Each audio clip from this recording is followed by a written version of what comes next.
Hi, I'm Ben from 1 Mile at a Time, and today we're going to be talking about why the Chase Sapphire Preferred is the best starter travel rewards credit card.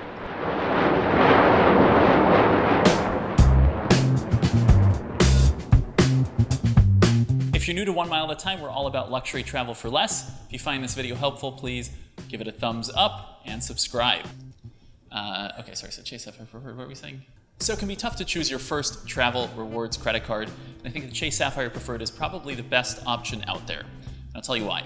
First of all, the card has a welcome bonus that's very generous. So you get 50,000 points, I'll talk more about how those can be redeemed, after spending $4,000 within 3 months. The other great thing about the card is that the annual fee is waived for the first year. Most travel rewards credit cards have annual fees because, after all, someone's got to pay for all the great perks they offer. And this card has a reasonable $95 annual fee, which is about as low as it gets for a card of this caliber, and it's even waived for the first 12 months. So you really get to try it before you have to pay that first fee. What I also love about this card is that it offers double points on dining and travel. This includes a lot more purchases than you might think. It doesn't just include when you're actually out traveling, but rather the travel category includes things like Ubers, Lyfts, taxis, for those who still take taxis, trains, subways, all kinds of things, all kinds of purchases you'd make probably in your hometown every day.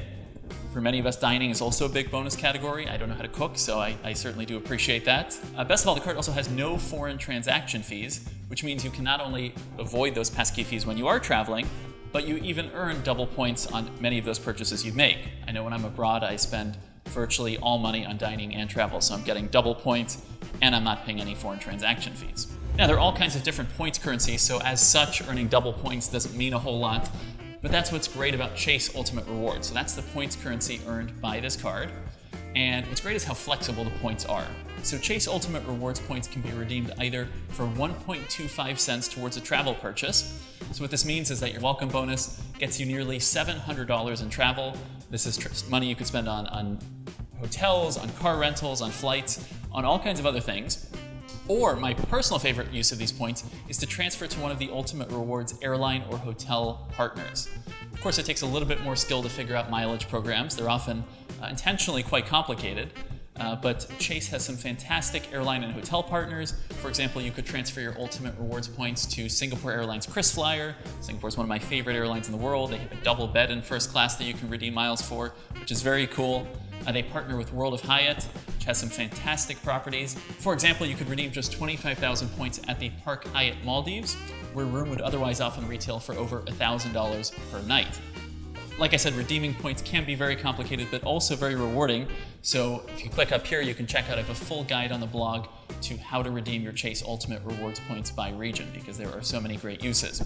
Keep in mind that you're not just limited to the roughly dozen programs that they partner with, but you can also then use the miles to book one of their partners. So for example, United Mileage Plus is one of the Chase Ultimate Rewards partners, but that doesn't just mean you can redeem miles on United, you can also redeem on any of United's Star Alliance partners. So you have a bunch of airlines you can redeem for. Altogether, you can redeem on over 100 airlines using this method, and it's an especially good deal for first and business class tickets. Now, you're probably familiar with the Chase Sapphire Reserve. This is one of the most popular new cards. It has a $450 annual fee. It offers triple points on dining and travel, a $300 annual travel credit, lounge access, and much more.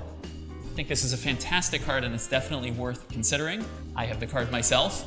But the reason I think the Chase Sapphire Preferred is the best card to start with is because you have the annual fee waived for the first year, and because it really lets you experience Ultimate Rewards before having to commit to paying that high annual fee. If you decide after a year that you want the Chase Sapphire Reserve, you can upgrade your preferred card to the Reserve, and that way you get the best of both worlds. You'll experience the Chase Sapphire Preferred, and then you can upgrade. The Chase Sapphire Preferred has some other great benefits as well when traveling.